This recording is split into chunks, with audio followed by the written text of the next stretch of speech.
Dewasa ini, negara kita tengah menghadapi ujian sejarah. Kita menghadapi krisis kembar. 1, pandemi corona. 2, krisis ekonomi. Oleh karena itu, kita harus tetap bersatu dan optimis. Karena pada saatnya, percayalah, badai akan berlalu. Yang penting, kita tetap bersatu. Pemerintah memimpin, membimbing, dan menolong rakyatnya, sedangkan rakyat mendukung penuh pemerintahnya, seraya menjalankan kewajiban-kewajibannya. Nah, kalau kita tidak banyak berinovasi, tidak banyak berkreatif, kita hanya rutin-rutin saja, ketinggalan. Jangan, Mbak. Ya, Anda harus bangga menjadi bangsa Indonesia yang hidup di tanah air yang subur ini. Ya, punya apa saja di sini. Mining lengkap. Ya, tanahnya subur, mau tanam apa bisa. Tinggal pikirlah nanam apa nanti. Yang paling produktif, efektif, efisien. Kalau terjadi sesuatu, misalnya krisis pangan. Ya, kita tidak bisa makan beras lagi, gandum tidak datang. Pasti banyak Indonesia pilihan. Nah, pikirkan generasi muda, teliti itu.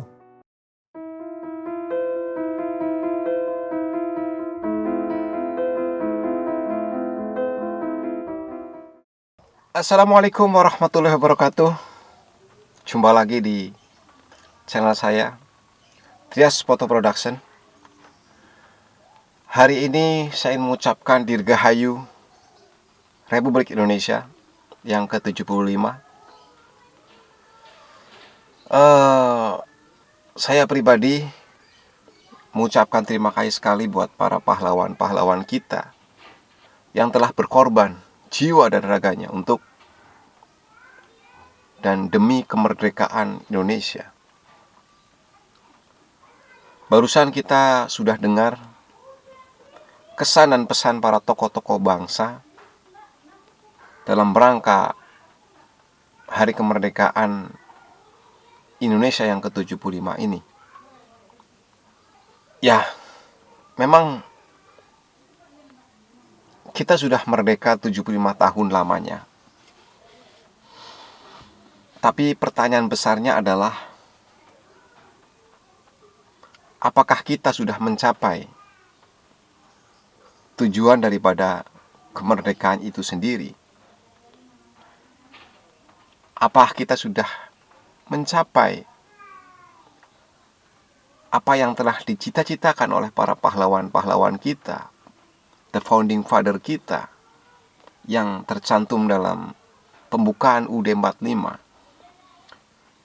yaitu melindungi segenap tumpah darah Indonesia, memajukan kesejahteraan umum, mencerdaskan kehidupan bangsa, kemudian ada juga ikut dalam rangka ketertiban dunia dan keadilan sosial. Itu adalah cita-cita para pahlawan kita, the founding father kita. Dan kita harus akui bahwasanya kita belum mencapai itu. Kita harus akui itu. Dan saya pribadi heran,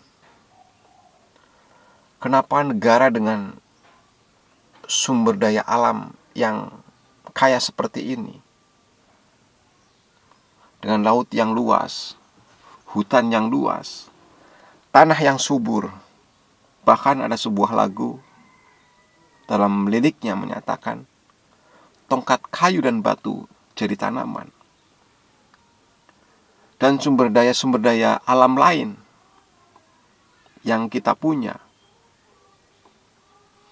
Kita adalah negara yang kaya raya, tapi entah kenapa sampai hari ini rasanya masih banyak sekali orang-orang kita, saudara-saudara kita, rakyat Indonesia yang hidup di bawah garis kemiskinan.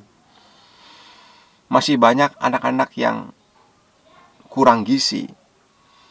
Masih banyak anak-anak yang tidak sekolah. Masih banyak guru-guru, terutama guru-guru honorer yang tidak sejahtera.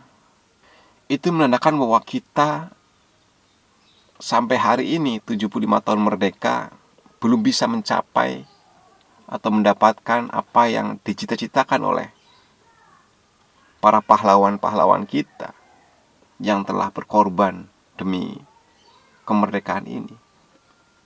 Kita telah mengecewakan mereka. Ya, oleh karena itu saya mohon kepada para elit yang sedang berkuasa di negara kita untuk mari bersihkan hati kita, luruskan niat untuk semata-mata memajukan negara kita tercinta ini. Jangan sampai bapak-bapak berkuasa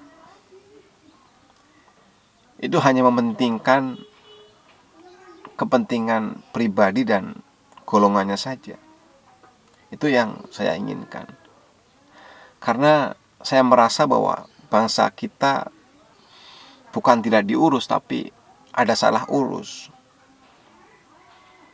dari semenjak dulu. Oleh karena itu, ayo hari ini kita bulatkan tekad, luruskan niat untuk mari saling bahu-membahu agar apa yang dicita-citakan oleh para the founding father kita bisa tercapai. Kasihan kepada para pahlawan yang sudah mengorbankan jiwa dan raganya. Tapi setelah kemerdekaan itu tercapai, kita sebagai generasi penerusnya telah menyia-nyiakannya. Saya juga bukan meminta kepada para elit saja, saya juga pengen meminta kepada teman-teman para generasi muda untuk mari isi hari-hari kemerdekaan ini dengan hal-hal yang positif, hal-hal yang bermanfaat.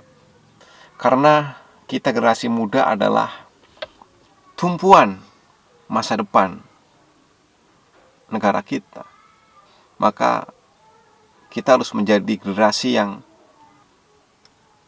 punya nilai, punya kapasitas untuk mengurus negara kita di masa depan ini.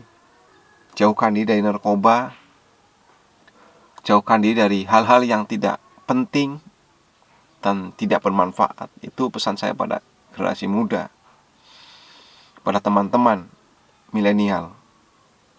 Mari berkarya demi bangsa dan negara.